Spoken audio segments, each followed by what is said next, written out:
If your brain is at full capacity with to-dos, birthdays, dinner plans, meet Skylight Calendar. It syncs your entire family's schedule onto a sleek digital display, so you focus on important things, like where you left your coffee. Right now, Skylight is offering our listeners $30 off their 15-inch calendars by going to skylightcal.com/talk. Go to skylightcal.com/talk for $30 off your 15-inch calendar. That's skylightcal.com/talk. Crouch, bind, set.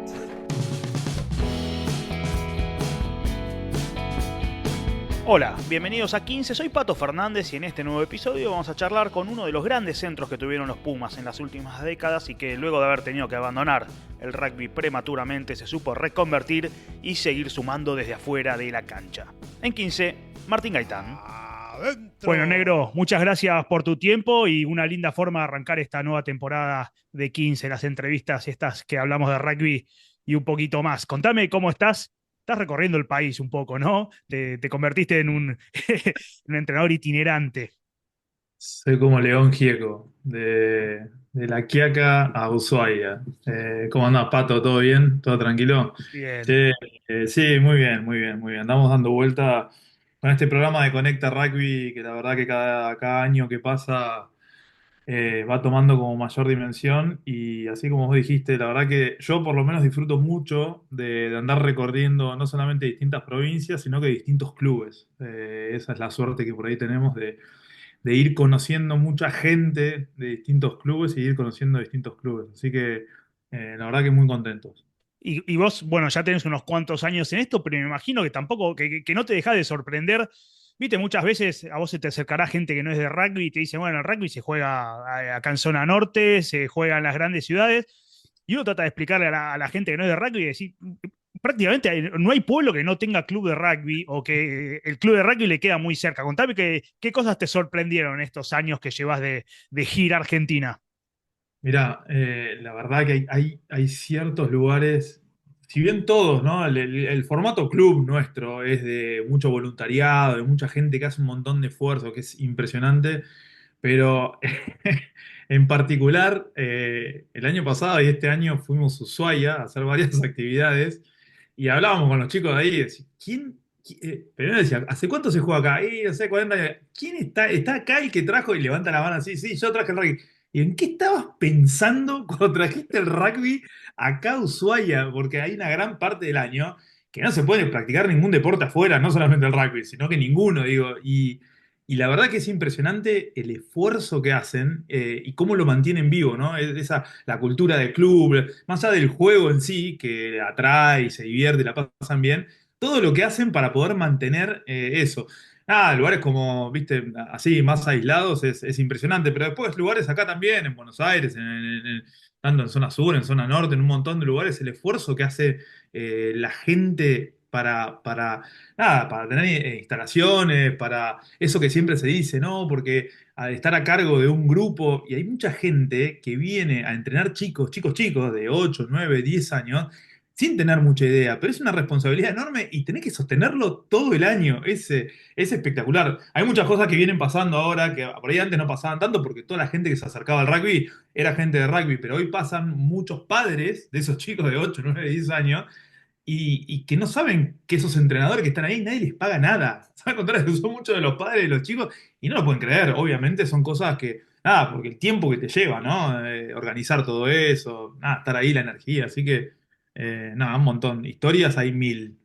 Bien, y muchas veces nosotros los medios o el rugby, muchas veces la pantalla se la lleva el rugby súper profesional, pero vos en este aspecto, en esta nueva etapa de tu carrera, estás quizás hasta más tiempo con el rugby de base que con el rugby súper profesional, si bien has tenido tu paso por staff profesionales. ¿Qué ves que se está haciendo bien? ¿Qué ves que le falta mucho al rugby, sobre todo del interior o alejándose un poquito de las grandes ciudades? ¿Qué notas que está faltando? Mirá, así tal cual lo decís, es realmente, yo por lo menos lo disfruto mucho ese público, como decís vos, de rugby, de clubes y de rugby, yo lo llamo infantil, prejuvenil, que está mucho más abocado a esa parte formativa y de desarrollo, pero Lo que nosotros fuimos notando, y de hecho, bueno, gran parte de nuestro trabajo viene sobre eso, es en el contenido, ¿no? Nosotros tenemos un público, el público que educa a esos chicos, generalmente son padres y algunos de ellos exjugadores, ¿no? Lo cual es algo buenísimo, pero no necesariamente tienen el conocimiento para esa etapa de inicio de rugby infantil o prejuvenil. Entonces, eso es un público que siempre se fue así. Y hoy, la verdad es que los chicos te demandan, es mucho más exigente en ese sentido. Entonces, ese conocimiento, que tampoco, no es que hay que transformarse en educador, porque lejos de eso, que justamente lo que nosotros hacemos es tratar de buscar herramientas simples, sencillas, que ayuden a ese exjugador, a ese padre o a ese padre que no es exjugador, que pueda llevar adelante con tres, cuatro cosas para que los chicos la pasen bien. Para que nosotros la separamos, ¿viste? La etapa de infantiles es les enseñás a los chicos jugando. Vos les enseñás distintas cosas, pero jugando. La segunda etapa, prejuvenil, que nosotros le decimos, que es entre los 12, 13, 14, 15 años, les empezás a enseñar el juego. Seguís jugando, pero les enseñás el juego. Y ya después, en la etapa después de los 16 años, les empezás a enseñar a entrenarse para jugar. Y al final, más en plantel superior, bueno, en general se entrenan para rendir. Bueno, en esas cuatro etapas, las dos primeras son dificilísimas, dificilísimas si no tenés ningún apoyo y ninguna ayuda. Eso es lo que hacemos nosotros a través de Conecta Rugby y tratamos de llegar a todos lados con gente, presencialidad, pero sobre todo con una plataforma donde tenemos todos los contenidos. Esa es la parte donde más dificultad yo veo en general, no importa qué tipo de club sea, digamos, si está en el interior, si está alejado, es en general, esa parte es en general.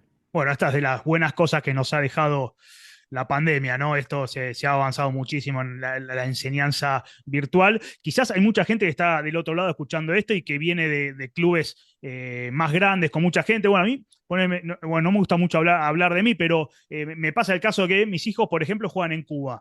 Y Sí. Cuba, como otros clubes grandes del país, son clubes que rebalsan de gente, que vienen de generaciones de mucha gente, entonces no necesitan entrenadores porque ahí ya la gente se va retirando, la gente va teniendo hijos, el mismo exjugador se convierte en entrenador. Pero por otro lado, yo he jugado toda mi vida en La Salle, un club muy chico de Buenos Aires, en donde te asomás y te agarran y te dicen, vení acá. Para que, y ya haya sido jugador, padre o estés caminando por ahí.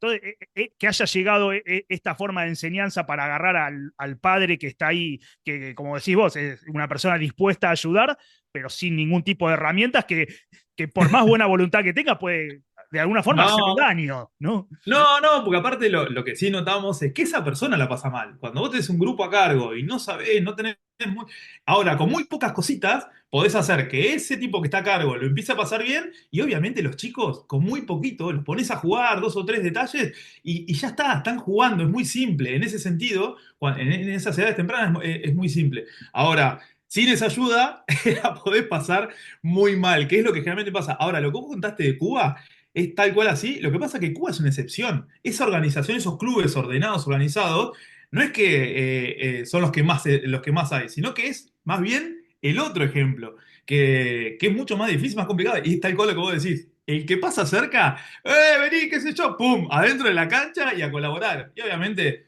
si vos estuviste en el rugby en algún momento, la verdad que es muy lindo, es muy divertido y está buenísimo. Por eso yo siempre lo aclaro, es siempre y cuando te den esas herramientas para poder pasar un buen momento, porque en el fondo es eso, la gente va ahí al club a pasarla bien, y los chicos, generalmente cuando vienen y son chiquititos, los traen los padres, pero después se van a querer quedar si la pasan bien. Ahí está la clave, no es únicamente, viste, como decimos, no, captar a los chicos, no, no, hay que hacer retención, o sea, y esto que, digamos, son tres, cuatro detalles por cada categoría, por cada edad, por cada momento, así que, no, no, en ese sentido...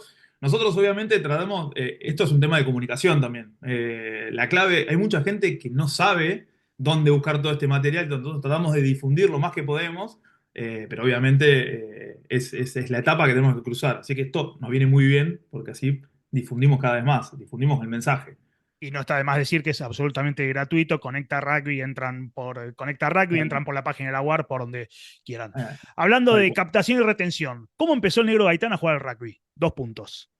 Buena pregunta, no tengo ni recuerdo, pero imagínate, yo desde que tengo uso de razón estoy dentro del club, en Estudiante de Paraná, así que básicamente es eso. Yo vivía cerca del club, toda mi familia del club, mi papá, mi mamá.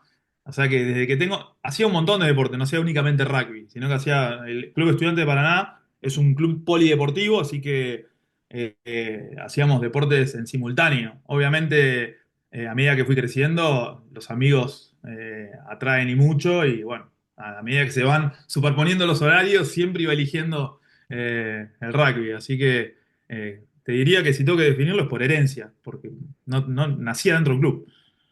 Bien, ¿y cuándo notaste que te empezabas a destacar? ¿Fue de siempre? ¿Explotaste de grande? ¿Ya de chico eras el bueno de la división, por decirlo de alguna forma? Eh, buena pregunta, Pato. Sí. No me destacaba tanto. Lo que sí siempre tuve clarísimo que yo quería seguir jugando, porque me acuerdo en la etapa, viste, juveniles, es una etapa muy linda, y mismo cuando terminé el colegio, que tenía viste, había decidido irme a otro lugar, siempre tuve claro que quería seguir jugando. Yo quería seguir jugando. No con un objetivo en particular, o sea, ni en ese momento ni me imaginaba ni jugar, ni en la primera, ni en ningún club de Buenos Aires, ni mucho menos jugar en los Pumas y menos en un seleccionado juvenil, ni se me pasaba la cabeza. Pero sí siempre tuve claro que quería seguir jugando, pero con el hecho de decir, porque me gustaba el juego, disfrutaba mucho, mucho el juego. ¿Y cómo fue la decisión esa de irte a Buenos Aires a jugar al Casi?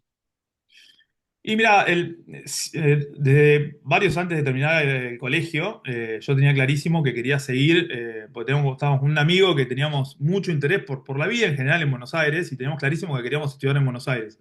Y después, la verdad que esto de irse de gira y de alguna forma nosotros teníamos vínculo con el CASI, los clubes tener reciprocidad, así que no hubo, yo nunca tuve ni ningún tipo de duda ni ninguna otra opción. Quería seguir jugando, era en el CASI y es más, yo antes de terminar el colegio estuve viviendo 6 meses en Australia, en esos intercambios de colegios, así que también tuve ese paso por Australia, que en esa época se vivía muchísimo el rugby union, muchísimo. Estuve de hecho viviendo cerca de Brisbane, en Queensland, y ahí era todo rugby. Entonces, toda esa parte previa a terminar el colegio, yo quería seguir jugando y con el hecho, de hecho, creo que elegí Australia no, era Australia, Nueva Zelanda, para poder vivir el rugby, vivir el juego. Pero de vuelta, te repito, en esa época nosotros no existía ni el profesionalismo así como existe hoy, ni mucho menos, sino que era el interés por el juego, ¿no? Por eso que pasaba y Australia, me acuerdo, en esa época era de los mejores equipos del mundo. ¿Tuviste algo vinculado al rugby ahí en esos meses en Australia o fue solo Sí, estudio, sí. trabajo? No, jugaba en el colegio, en el colegio y tuve la oportunidad de jugar en un club de rugby union.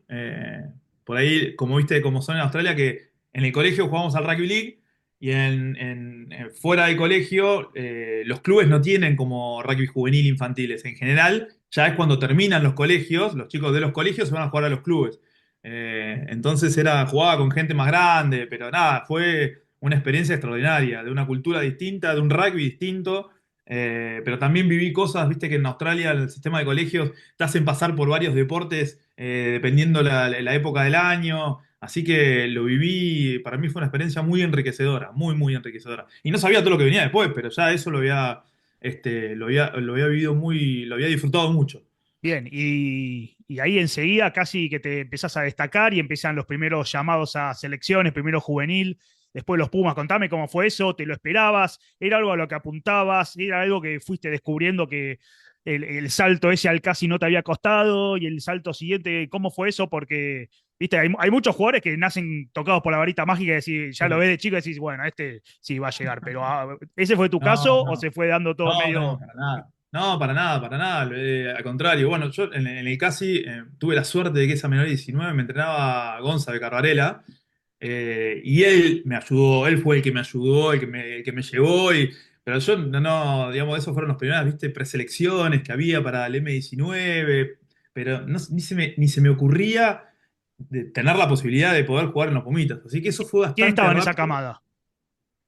Y en esa camada estaba el Oso Yogi, Andy Querol, estaban los mellizos Lascano Miranda, bueno, Nani, Corleto. Nada, la camada 78, había un montón de buenos jugadores. Pero ahí en el CASI estaba Martín Murgier, Juan Sabaté, que jugaban en mi división. Pero fue todo bastante rápido esa parte. O sea, ni me lo esperaba, pero ese primer año, yo jugué, de hecho jugué un año en menor 19 y ya al segundo año, justo da la casualidad de cuando empieza el año, se lesionan, hay muchas lesiones en la primera. Y me suben siendo menor de 19, así, de un día para el otro, medio sorpresivo. Así que siempre fue como muchas casualidades todo. ¿Y los Pumas también?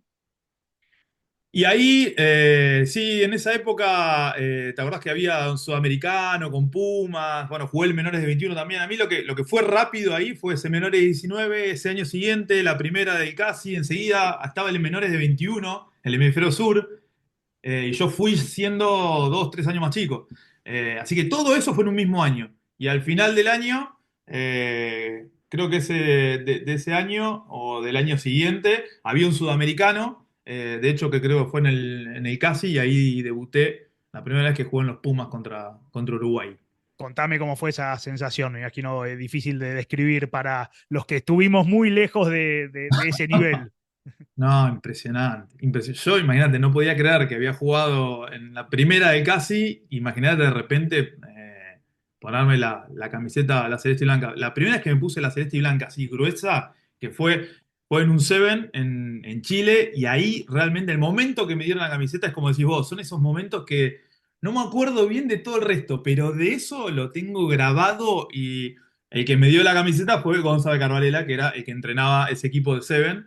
Pero la verdad es que, viste, cuando tocas la camiseta, lo mirás y decís, bueno, en realidad es el momento, pero bueno, yo en ese momento, para mí era lo de la camiseta, realmente una situación muy especial, viste, que entre que te duele la panza, no sabes si llorar, si reírte, es una sensación difícil de explicar, pero la verdad que una suerte impresionante y lo valoro muchísimo. Ahora que pasó el tiempo, digo, qué buen momento. Bien, te abro un paréntesis en esta charla sobre los Pumas para hablar de club. Te fuiste a Biarritz, que quizás Sí, los más chicos ahora, Biarritz es un club que tiene poca pantalla, por decir de una forma, pero Biarritz era un equipazo en ese momento en el que vos fuiste ahí. Y además terrible. me parece que era una banda terrible. Contame un poquito esos años, dos No, veces campeón de Top 14 con Biarritz, espectacular. Y encima en una ciudad increíble. no, una ciudad increíble, en el País Vasco, un lugar también extraordinario, con una cultura única, y así como vos lo describís. Yo, como para trazar un paralelismo, Biarritz sería como un Vélez en esa época, que, digamos, viste que de repente de ser un club normal, qué sé yo, empezó a jugar finales, a ir campeón, fijado, jugaba finales de Copa de Europa, y dio la casualidad, justo cuando yo llegué, había muchos chicos de ahí de la zona, de la región. Después, los años que vinieron, se fueron agregando algunos otros chicos que, digamos, que jugaban en el seleccionado de Francia, tenían mucho prestigio, lo cual terminó siendo un equipazo.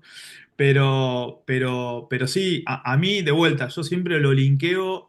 Un lugar particular, especial, un club muy particular, donde viví cosas extraordinarias, pero en lo rugbyístico era impresionante. El entrenador de ese equipo, cuando yo llegué, era Patrice Gisquet, ¿te acordás? El win de Francia, y Laurent Rodríguez, el tercera línea. Mucha, pero aparte de una época de Francia extraordinaria. Y Para, realmente, ¿Rodríguez era el bombero? no, no, No, no. me estoy No, no, no, confundiendo. no. Sí, sí, no, no, no. Pero Lorán Rodríguez, uno gigante, 8, bravísimo, jugando, bravísimo, pero como persona extraordinaria. Y bueno, nada, yo imagínate, entre que no entendía el francés y vivía eso, de vuelta me volvió a pasar un poco lo mismo, ¿no? Yo estaba ahí, pero me atraído por el rugby, por lo que pasaba en entrenamiento en la semana. Y era extraordinario, ¿no? Porque había unos jugadores impresionantes, entonces esa parte también la disfruté mucho. Y aprendí muchísimo de esa etapa sobre el rugby como jugador. Como jugador aprendí muchísimo.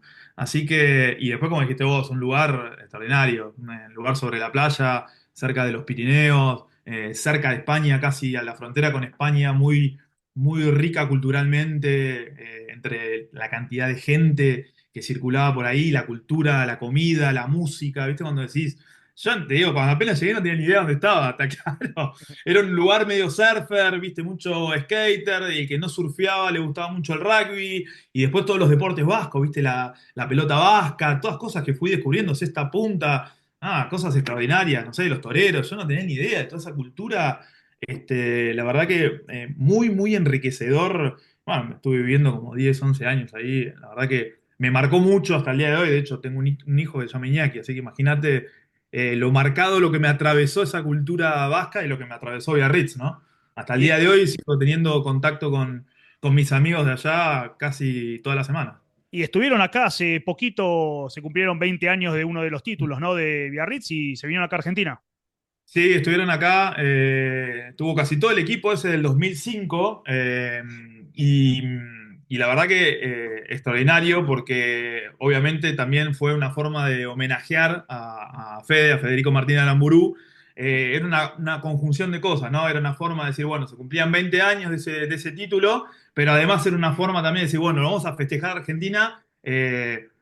Justamente homenajeándolo a Fede, que tan importante fue para todo ese grupo, y la verdad que estuvo buenísimo porque a mí no, viste, lo veía a los chicos en el Casi, porque fueron todos al club, nos quedamos a comer ahí con todos los amigos de Fede, con toda la familia y toda la gente del club, y yo decía, lo veía esas caras, decía, no encajan acá, en este lugar, ¿qué hacen estos acá? Y la verdad que fue muy emocionante. Y la verdad que muy lindo de vivir, la verdad que fue un lindo gesto también de ellos, de la parte de ellos, de hacer ese encuentro acá.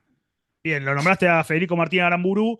No me gusta hacer autobombo de entrevistas que he hecho, pero tuve la posibilidad de entrevistarlo. De hecho, vos colaboraste con un par de Sí, audios, bueno. con un par de historias, porque, bueno, compartieron un montón de cosas ustedes a nivel club, a nivel selección, y además convivieron hasta inclusive en Biarritz. Sí. Contame cómo era tu relación con Fede. Sí, sí, así como lo dijiste, me acuerdo de esa entrevista que le hiciste. Tuvimos la suerte, por ahí yo tenía pasado bastante tiempo antes de irme para Francia con él, y con él y con su familia. Y después yo me fui y él creo que llegó 2 años después, no me acuerdo bien si fue 1 o 2 años después. Y obviamente es una etapa donde uno va creciendo, se va desarrollando y poder hacer eso con un amigo. La verdad que estuvo espectacular, así lo viví. Después él se fue y estuvo en otros lugares, porque estuvo en Perpiñán, y después volvió, estuvo en Glasgow, en Escocia, y terminó volviendo después de retirado ahí a Biarritz, que fue la última etapa. Yo a ella me había vuelto, pero la verdad que Fede era alguien, bueno, nada, de lo que pasó después, de hecho hay un mural pintado de él en la ciudad, digamos, alguien que atravesó no solamente el club, sino toda la ciudad.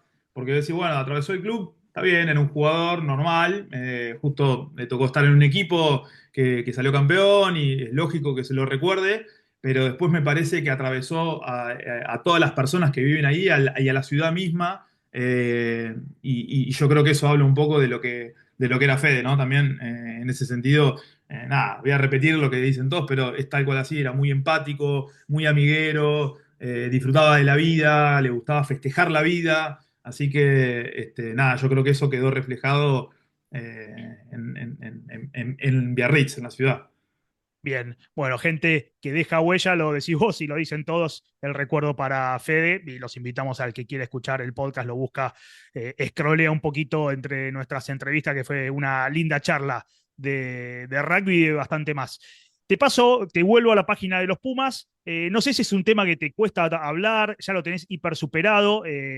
Para los que son más chicos y quizás no están tan empapados de la historia, vos estabas obviamente convocado al Mundial 2007. En la previa, a días de empezar el Mundial, te detectan una afección cardíaca por la cual tenés que dejar el rugby. Eh, ¿Cómo fueron esos días? No sé, ¿te cuesta hablarlo o ya es algo que tenés masticado? No, no, para nada, no, no, no me cuesta nada. De hecho, bastante seguido hago el ejercicio de volver a ese momento. Yo tuve una particularidad, yo creo que fue también gracias a todo el entorno, ¿no? Que ese momento no lo sufrí, no lo viví de mala manera, no lo vi como algo malo. Y yo creo que tiene que ver, ¿no? Con ese del acompañamiento, no solamente de los chicos de los Pumas, de todos con los cuales hasta el día de hoy me siguen tratando con muchísimo afecto. sino también obviamente el entorno familiar y también la gente de Biarritz. Yo creo que hay todo un entorno ahí que me acompañó y que me siguen acompañando hasta el día de hoy y que hizo que ese momento no sea un momento traumático de alguna manera. Así que fue bastante natural. Yo te digo la verdad, sinceramente, estaba tan agradecido de seguir estando con vida que no poder seguir, porque en ese momento aparte no podía seguir, no solamente no iba a jugar el Mundial, sino que no iba a poder seguir jugando al rugby. Sinceramente no me afectó en lo más mínimo, al contrario, yo decía, bueno, no pasa nada, estoy acá todavía y además estaba, digamos, más allá de lo que había tenido, no tenía demasiadas secuelas para mi día a día. Así que eh, yo me acuerdo que esa parte, ese momento lo viví así, con mucha tranquilidad. Me hizo muy bien poder me acuerdo que enseguida, después de un tiempo, fui a ver a los chicos que estaban en Lyon, que estaban en pleno mundial. Y estuve un tiempo con ellos, no sé si estuve 2, 3 días, ya ni me acuerdo cuánto tiempo estuve, pero disfruté mucho estar ahí con ellos, recibí mucho afecto de la parte de ellos, y después nada, lo seguí, digamos, lo más cerca que pude, tuve algún que otro partido, pero no, ¿sabes qué me pasó? Disfruté mucho, mucho todo lo que fue pasando en ese mundial, porque para mí fue extraordinario, rugbyísticamente, digamos, lo que fueron viviendo ellos, lo disfruté como, digamos, como si yo estuviese adentro de la cancha, realmente. Entonces, para mí fue como un momento más, una experiencia más. Nada, y después, cómo fui, digamos, cómo fue pasando todo, medio de casualidad, no fue ni nada, ni pensado ni nada, pero viste, bueno, me quedé ahí en Biarritz. En ese momento no podía, por un tema de seguros y qué sé yo, digamos, no podía, ellos no podían decir, no vas a poder volver a jugar, tenían que esperar un tiempo prudencial de unos cuantos meses, hasta el año siguiente, para decir, bueno, mira, no puedes volver a jugar al rugby. Y todo ese tiempo tenía un par de amigos que entrenaban alguna división de menores de 13, de hecho, estaba la división que entrenaba estaba Teddy Thomas, ¿viste? ¿Te acordás el Win francés? Sí. Bueno, estaba en M13 creo que era. Y me dice, che, ¿por qué no nos venís a ayudar? Bueno, viste, yo tenía tiempo, digo, es una forma de seguir vinculado, vamos, los ayudaba, hacía el análisis de video ahí en el club, me decían, che, ¿por qué no te quedás? Había también un programa, medio como lo que estoy haciendo ahora, de la frontera, del lado francés, llevaban a la Yesquet y con algunos entrenadores también con mucha experiencia al Rugby España, del lado español, para hacer estas capacitaciones y yo le hacía de traductor. Y así fue como medio de casualidad, enganchándome y se fue dando esto y terminé entrenando y haciendo esto. En realidad, que es hasta el día de hoy que lo hago. No sé, ya pasaron como 20 años, no sé cuánto pasó ya. Y Pero te encontraste con que seguías adentro de la ola, digamos, no te bajaste nunca. exactamente, y yo creo que eso debe haber tenido que ver también que para mí no fue, digamos, yo por ahí a veces los escucho a los chicos que dejan de jugar, no por ningún accidente ni nada, ¿no? Sino y que les cuesta mucho más. Y en el fondo yo como que nunca dejé ese ambiente de rugby, de equipo, de club, así que me parece que puede ser la respuesta a esa primera pregunta que me hiciste, puede venir por ese lado también, ¿no? Decir, bueno, seguirse vinculado siempre. ¿Y a vos te sorprendió en el momento ese que te dieron el diagnóstico este? ¿Era algo que ya tenías, que lo habías sentido durante un tiempo? ¿O fue algo que te sorprendió al 100% decir, nunca me había pasado nada? Porque me imagino que además No, a tu no. nivel habías tenido análisis anual o inclusive más periódico. La semana anterior había hecho todos los análisis. Eso que estás en precompetitivo. Es más, cuando estoy yendo al hospital, en la ambulancia y todo eso, me hicieron el electrocardiograma, me hicieron todos los análisis de que te hacen y estaba todo perfecto. De hecho, cuando llego al hospital, me vuelve a hacer lo mismo y el médico me dice, mirá, no tenés nada, ¿estás seguro que...? Y le digo, me duele, ¿estás seguro que no es un golpe? Le digo, no, me duele desde antes del partido, le digo. Así que un golpe no es seguro. A mí ya me había dolido algo así muy parecido jugando con Biarritz en un partido, en varios partidos, varias semanas antes, no me acuerdo cuánto tiempo exactamente. Pero, viste, cuando vos jugás al rugby jugás siempre con dolores. Era, viste, entre un dolor muscular, viste, decía, uy, de vuelta. Y cuando me aparece, digo, "Oh, otra vez este dolor, Dios mío, qué rompeola, digo, la puta madre". Bueno, cuestión de que después del partido, ahí es donde yo medio en el inconsciente, digo, era un dolor que era muy molesto. Ese día me molestaba más que en otro momento. Realmente no hubiese podido, como me pasó esas veces antes, que yo decía, bueno, termina, pasan 2, 3 días y se me pasaba el dolor y vamos, seguimos derecho. Esa vez estaba más incómodo. Yo creo que también ahí hay, no, yo no tengo ni idea, ¿no? Pero evidentemente hay algo ahí que no era exactamente lo mismo que lo anterior. Pero no, más allá de ese momento en particular, es más, a mí hasta me daba un poco de vergüenza decir, che, me duele acá, porque yo en el fondo decía, no puede ser, ¿qué me va a pasar? A mí me va a pasar algo en mi corazón y qué sé yo. Pero lo que es increíble es que, y yo creo que eso fue lo que hizo que yo lo diga, es que yo había visto un par de días antes en estos programas un documental de los ataques al corazón y que decía que la mayor cantidad de gente que se moría no era porque se morían porque eran insalvables, sino que porque no daban aviso a las señales. Y cuando hablaban de las señales, cuando te duele el brazo, cuando te duele la espalda, no me acuerdo, eran tres o cuatro cosas más, que no era ninguna de esas. A mí no me dolía ni el brazo ni nada, pero digo, bueno, por ahí me está pasando algo y yo no lo estoy diciendo y lo dije. Y, De hecho, el primero que se lo dije fue a Felipe en la ducha. Bueno, estábamos bañando y le digo, che, Feli, me duele acá, qué sé yo, y al toque llega Marito Larraín y bueno, ahí es donde empiezan, eh, se pone todo el protocolo, ¿no? sí, y bueno, y ahora quizás lo podemos contar con una sonrisa, pero capaz que si no veías ese documental 2 días antes, que capaz que no, nada, no Y estás. capaz que hubiese seguido. Y capaz que hubiese seguido porque esa es la otra particularidad que tiene. O sea, que es lo que me dijo el médico, me decía, mirá, esto por más, al menos que no estés en una sala, el día que se te obstruye, porque en realidad lo que a mí me pasó fue como un desgarro en una pared interna que es como un músculo. Ese desgarro con el flujo de la sangre, lo que empuja es que se termine de desgarrar y se bloquea la arteria. Si se bloquea la arteria, al menos que estés en un quirófano, es muy difícil que te salven. No es que de repente tenés tiempo algo. Yo tuve esa suerte de que todo ese tiempo, mientras jugué el partido, nunca se terminó de obstruir completamente, sino que era como que rebotaba. El músculo, digamos, antes de taparse, pegaba la pared, pegaba en el otro lado de la pared y saltaba. Y por ese, digamos, por ese hilito que daba, seguía circulando la sangre. De hecho, el corazón sufrió un poco, se coaguló un poco de sangre en la punta, más lejos del corazón, pero no fue, digamos, nada tampoco demasiado grave, como lo que pudo haber sido. Tendría que estar Así, 2 metros bajo tierra. sin dudas. Bueno, vamos a ir cerrando. Vas a tener que pasar por las 15 de 15, así que vamos, preguntas cortas, respuestas cortas por fuera del rugby. La uno es cómo eras como alumno. No, bien, bastante bien. De hecho, me llevé pocas materias en toda la historia. Así que en todo, en primero, en la primaria, en la secundaria, casi no me llevaba materias a diciembre. Así que, Para, y pero no por dijiste que, inteligente, ah, no por inteligente, sino que por aplicado, por esfuerzo. y Puro dijiste que esfuerzo. viniste a Buenos Aires a estudiar y a jugar al Ah, rugby. Jugaste más al sí, rugby de ahí. lo que te. Sí, sí, porque aparte después en un momento me puse a trabajar también, entonces le dedicaba. Lo que pasa que elegí una carrera que no era para mí. Estudiaba administración de empresa, no pegaba con nada en lo que soy, en lo que hago. Bien, la dos, mejores vacaciones que hiciste. Uy, buena pregunta. Mejores vacaciones que hice. Mirá, tengo. El año pasado tuve la suerte de poder llevar a mi familia a Biarritz. Fue un momento único. Ver a los chicos, a mis hijos, con los hijos de mis amigos, extraordinario. Espectacular.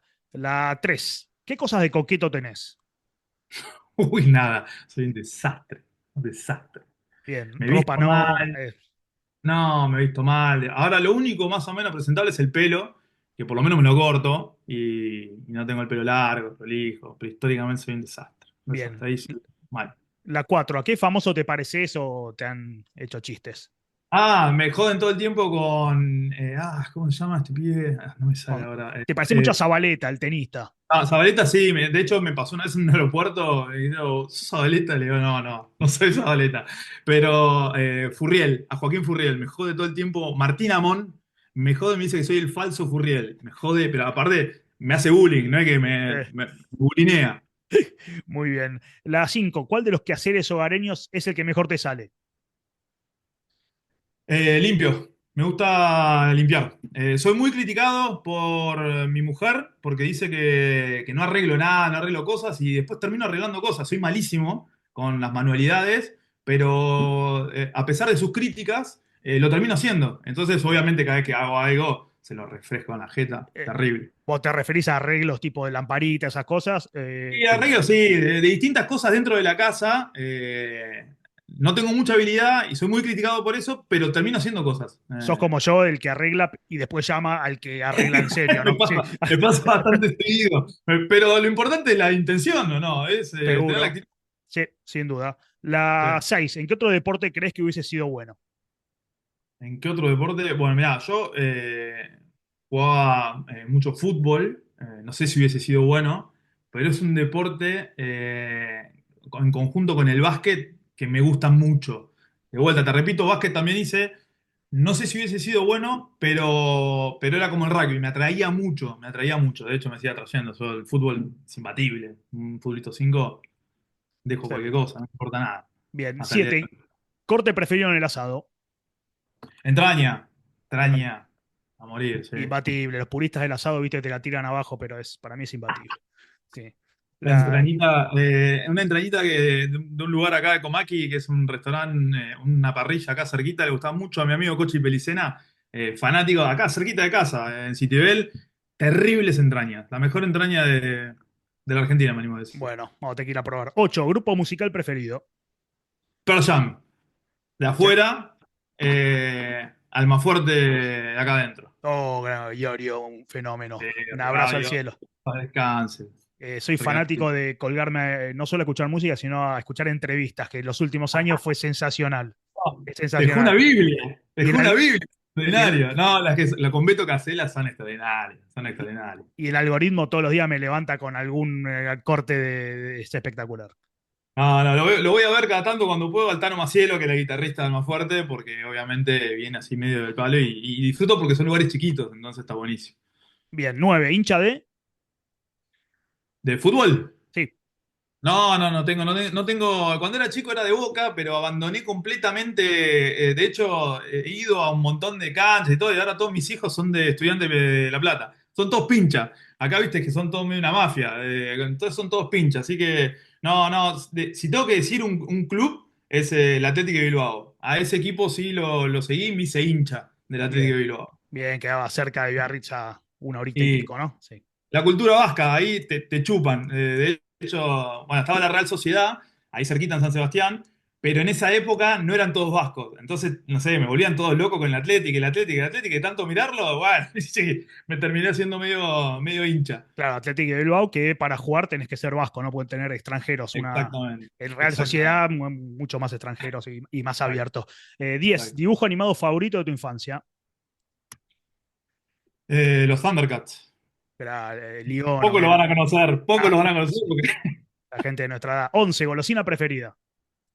Uy, el alfajor. El Bien, alfajor me encanta. espectacular. Y ahora hay cada vez más marcas, ya No, se hace más claro. difícil ahora.